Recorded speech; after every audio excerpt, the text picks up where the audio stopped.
Kaya nakaupo ko dito sa aking nilatag na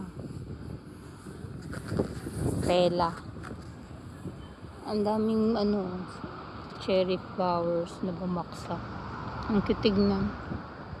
Nagyapak ako kanina dyan ilang minuto lang. Medyo basa pa yung damo. Actually wala na po talagang sakura flowers.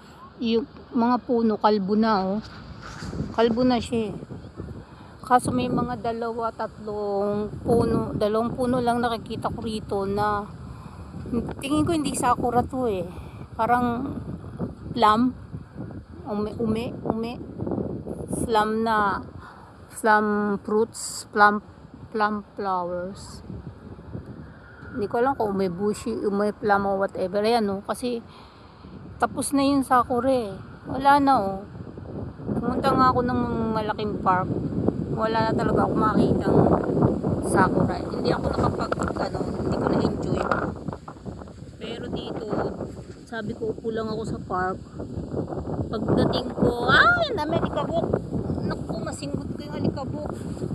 Umiipo-ipo, sus, grabe alikabok. Ayun grabe alikabok ko. Ano ba yan, mask? Umiipo-ipo siya talaga.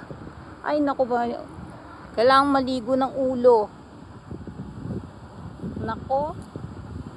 Grabe alikabok. May naglalaro. Tumama sa mata ko. Masakit sa mata.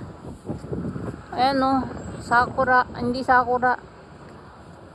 Grabe yung alikabok umano sa mata ko. Ano ba yan? Yung sapatos ko. Dama pag medyas kasi yung paa ko hindi ko pa nalilinis. Nagyapak ako Grabe ang alikabok. Guys, ayan namulot ako ng sakura. Namulot ako niyan Lagyan ko anong gagawin ko, lagay ko sa planggana. Tsari.